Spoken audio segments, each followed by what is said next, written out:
Spécialiste orthophoniste qui nous dit mais non mais elle n'est pas autiste, je le sais, vous allez voir, ça va changer. D'autres qui nous disaient ah bah si voilà, elle est autiste, il faut faire un diagnostic, etc. Mais moi je vous le dis, les médecins pareil, je la vois là, dans ses yeux, ça se voit bien, elle n'est pas autiste quoi. C'est un peu ma vision de la différence. Les enfants là vont dire des choses qui traduisent leur handicap.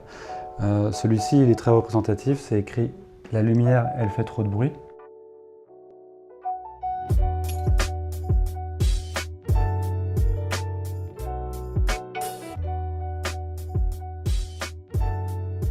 Bonjour à toutes et à tous, je suis aujourd'hui à Rennes où je vais aller rencontrer Pascal pour parler d'autisme. Il est le papa de Juliette qui a aujourd'hui 17 ans et il va nous raconter un petit peu le chemin parcouru depuis le diagnostic et la manière dont ils ont dû aménager leur vie. Pascal va également nous parler de Bizarnimo, mais je vous en dis pas plus et je vous retrouve à la fin. Je suis le papa d'une jeune fille qui s'appelle Juliette, qui a aujourd'hui 17 ans.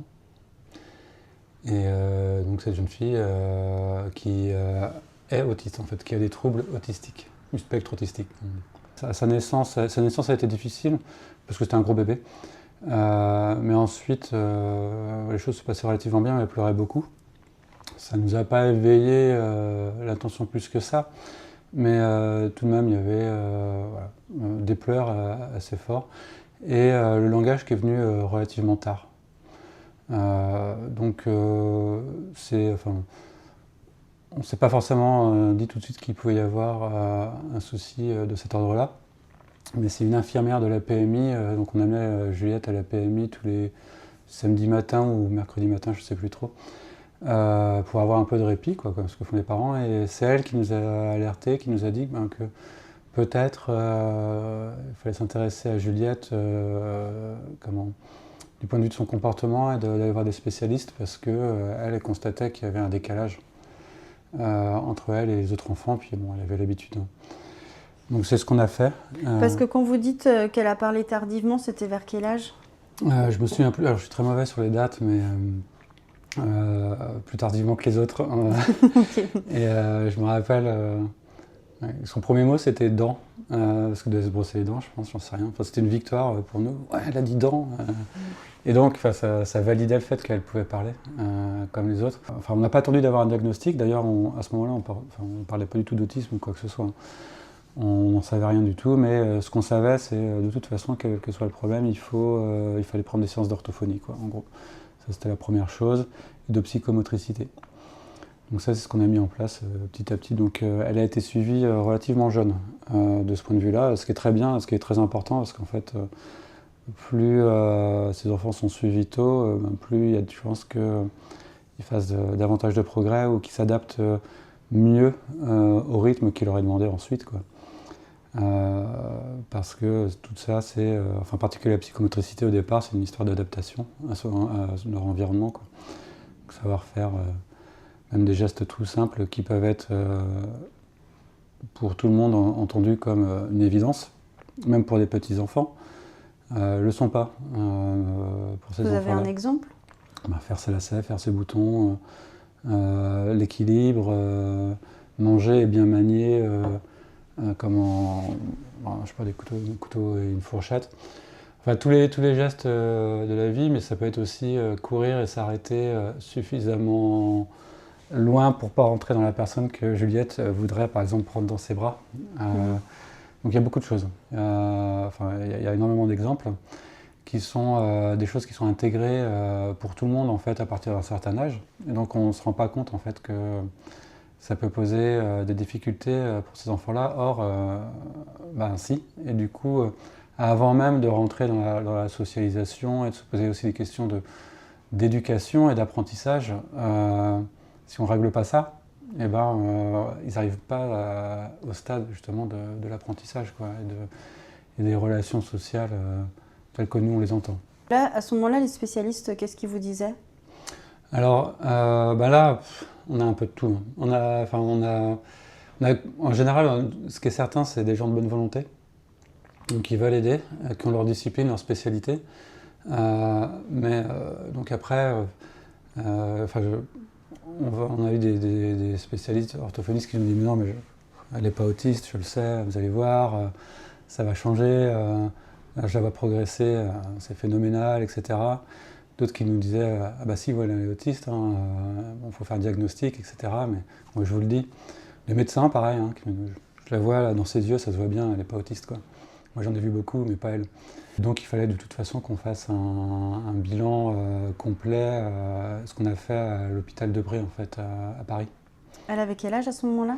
Alors là, il est intervenu beaucoup plus tard parce qu'on était arrivé à Rennes à ce moment-là. Donc elle devait avoir, je sais pas, 9 ans, un truc comme ça, quoi. En tout cas, il se passe de nombreuses années entre le moment où on va faire un premier rendez-vous avec un spécialiste de l'hôpital. Donc déjà, ce rendez-vous, il est initié par un médecin traitant, il va se prendre au moins 6 mois, 1 an avant de le voir. Cette personne aussi, bonne volonté, et plutôt experte, donne un diagnostic. Enfin, on était très contents de voir ce docteur en l'occurrence.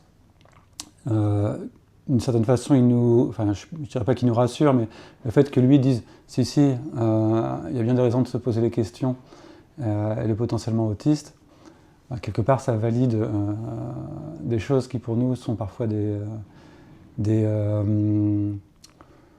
réflexions et il y a une part de mystère avec des gens de la famille aussi qui disent mais non, donc mais si, etc. Donc ça fait du bien quand même si l'apprendre, c'est pas forcément une super nouvelle. Après, comment vous avez été accompagné après ça, du coup? Bah en fait, rien ne change réellement. Ce qui change, c'est juste qu'on a quelque chose, on a un document qui certifie auprès de la MDPH, donc la Maison du Handicap, que Juliette est handicapée. Et à partir de là, ça valide pas mal de choses pour des droits auxquels qu'on peut avoir.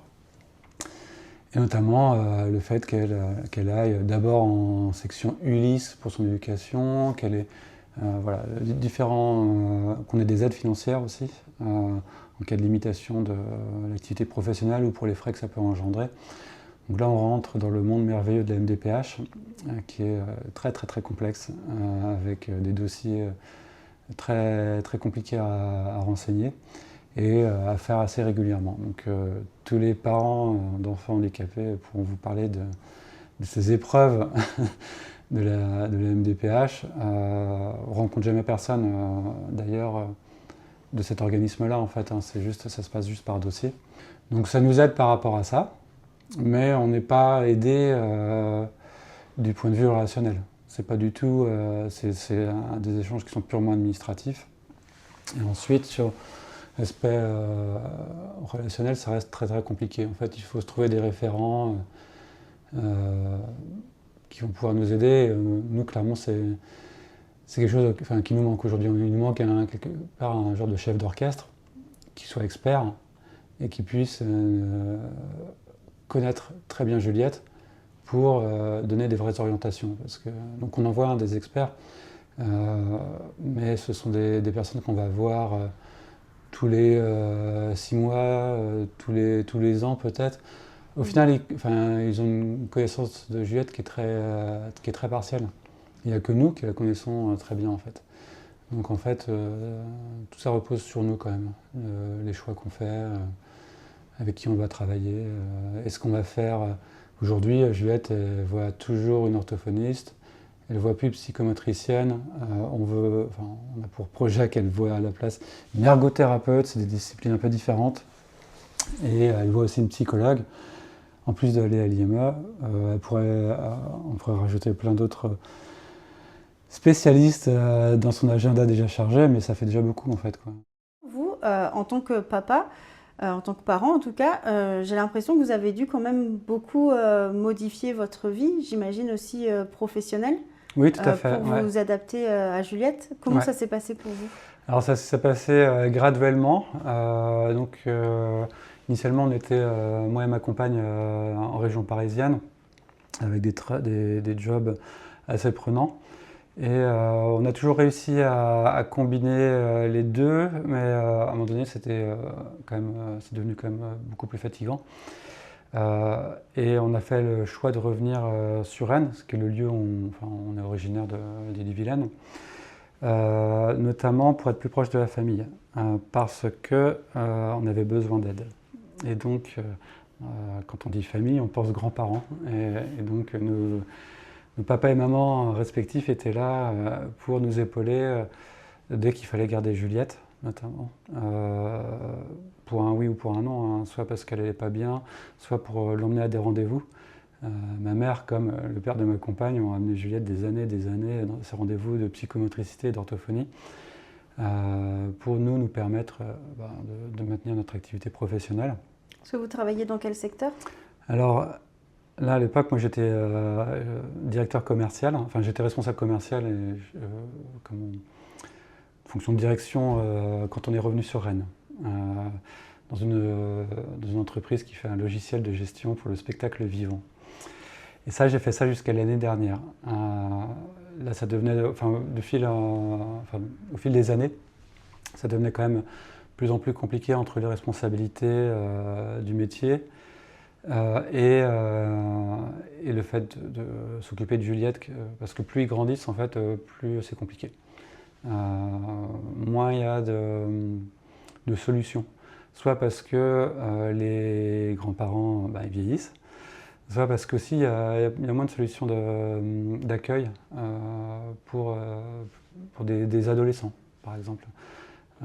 Donc ça devenait vraiment difficile et j'ai fait le choix d'arrêter mon travail après 9 ans à ce poste l'an dernier.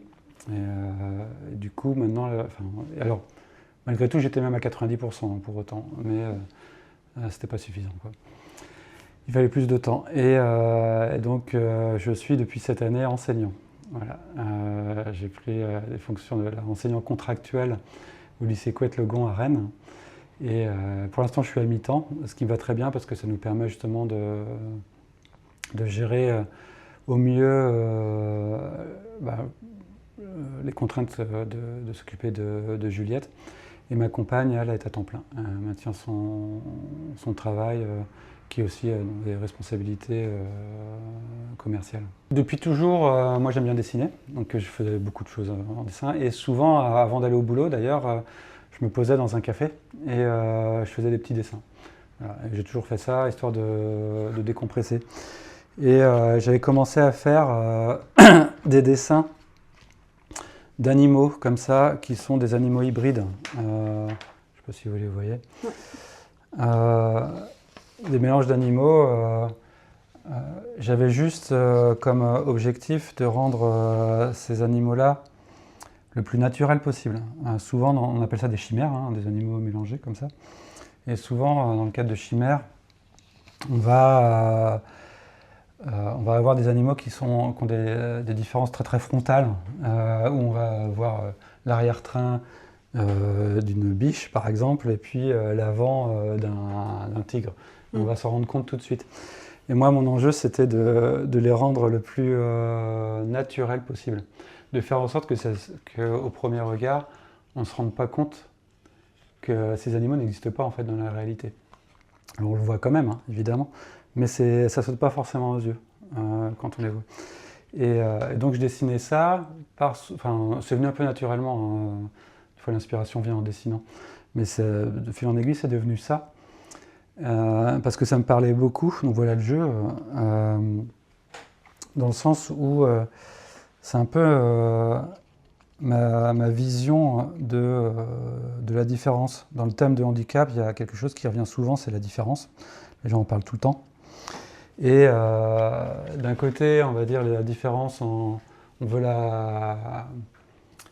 qu'elle soit connue, on veut qu'elle soit quelque part valorisée, qu'on tienne compte de ces différences de ces enfants-là. Mais d'un autre côté, on veut aussi, non pas la gommer, mais faire comme si c'était pas important.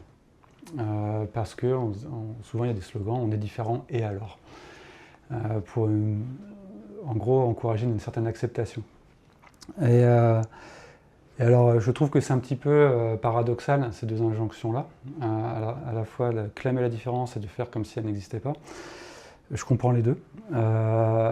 Et je trouvais que ces petits animaux-là, pouvait réunir sous la forme d'un dessin ces deux idées-là, quoi. À la fois, ils sont différents, mais en même temps, ça tient la route. Il n'y a pas de problème. Quand on les regarde, on se dit que c'est cohérent. Et donc, c'est qu'au second regard qu'on se rend compte que ce n'est pas le cas.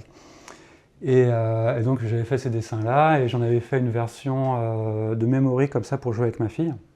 Parce que c'est un jeu auquel elle sait jouer assez bien. Les règles sont basiques.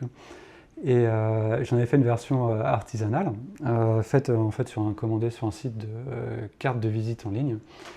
Et je l'avais montré au centre Loisirs Pluriels, donc une association qui s'occupe d'enfants porteurs de handicap, en fait, qu'ils intègrent dans un centre de loisirs qui va accueillir et des enfants valides et des enfants handicapés. Et donc je l'avais montré ce jeu-là, je l'avais donné d'ailleurs à Loisirs Pluriels.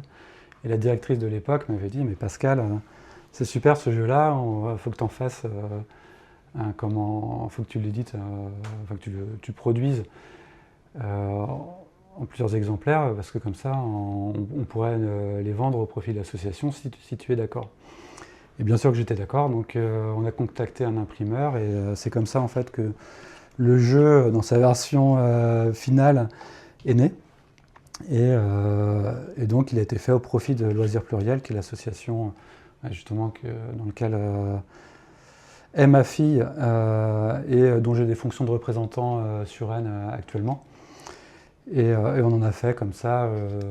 Aujourd'hui, on a dû en faire 500 jeux qu'on distribue soit en ligne, notamment aux parents, pour mettre un petit peu d'argent dans les caisses de l'asso pour faire des petits projets. Hein. Et un de mes souhaits aussi, c'était que les parents ne soient pas toujours à contribuer, parce que c'est souvent les parents qui contribuent pour ce genre de collecte. Et donc de pouvoir le vendre en dehors. Et on a trouvé notamment une boutique à Rennes qui s'appelle Terre de Jeux, qui est dans le centre-ville, près de la rue Vasselot, et je leur ai montré le jeu. Et le jour où je suis venu leur montrer le jeu, il y avait une ancienne personne qui travaillait avant chez Loisirs Pluriels, qui connaissait bien en fait notre asso, donc elle était contente de voir ça. Et donc avec elle, on a présenté ça au patron de Terre de Jeux, et qu'on trouvait l'idée très bien. Et maintenant, le jeu est aussi en vente dans cette boutique-là et dans différentes boutiques de leur réseau à eux. D'accord, c'est chouette. Ouais, on est super contents. Du coup, votre fille, comment elle a perçu l'idée du jeu que vous avez créé ? Alors, très bien en fait. De toute façon, de tout temps, j'ai fait soit des jeux, j'ai déjà fait des livres aussi artisanaux et des puzzles pour elle. Donc, pour elle, c'est juste quelque chose de tout à fait naturel. Et maintenant, le voir... en fait, ce qu'elle aime bien, c'est être intégrée au processus, parce que elle aime avoir des activités répétitives et on va dire qui la rassure, le fait de faire plusieurs choses. Et donc dans ces jeux-là, notamment, on reçoit les boîtes, elles sont complètement plates, et il faut les faire en fait. Donc avec Juliette, je fais les boîtes, elle me les plie, je mets le jeu dedans.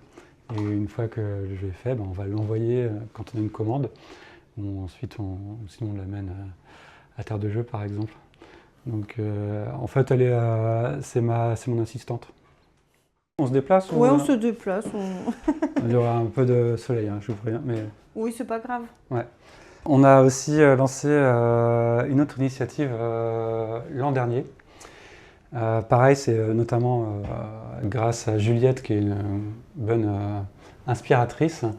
Donc, parmi les enfants de Loisirs Pluriels, donc parmi notamment les enfants porteurs de handicap de Loisirs Pluriels, certains ont la chance d'être verbaux, c'est-à-dire qu'ils peuvent parler, ce n'est pas le cas de tous. Il y a beaucoup d'enfants non-verbaux, notamment parmi les enfants autistes.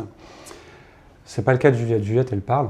Et donc, elle dit pas mal de choses qui sont ses interprétations à elle de la réalité, on va dire, et de son ressenti de façon tout à fait spontanée. Et donc, une fois, elle m'avait dit une phrase qui m'a fait beaucoup rire, alors qui est un peu grossière, hein, mais elle m'avait dit « je ne suis pas agressif, putain de merde ».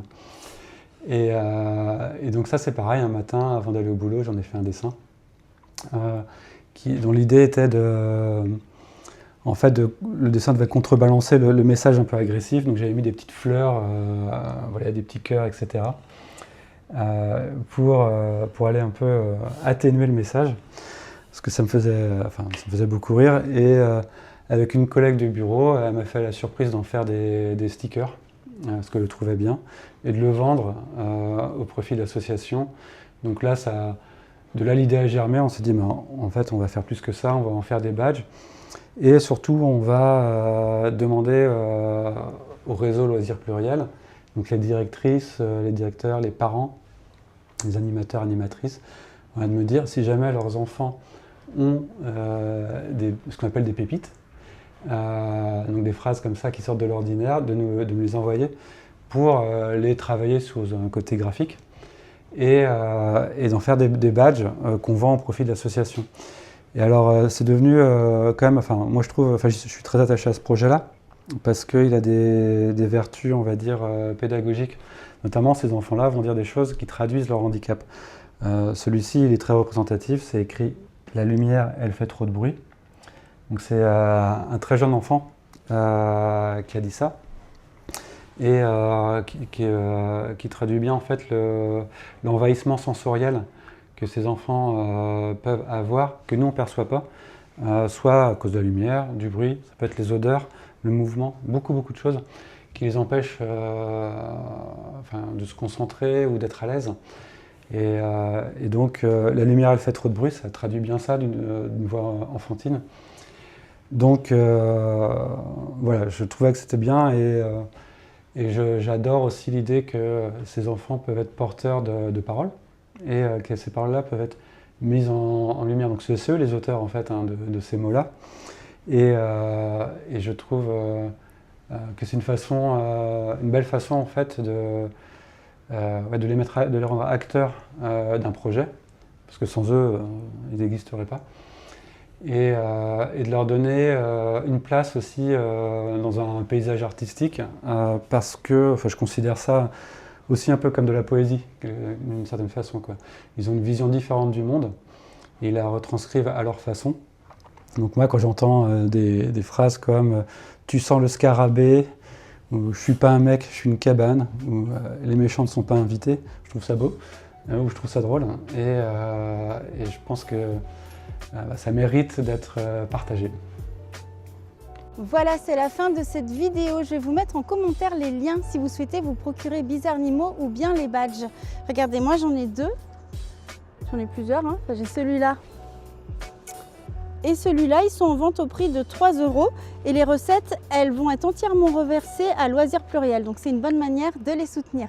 Voilà, et écoutez, je vous dis à la semaine prochaine. Ciao.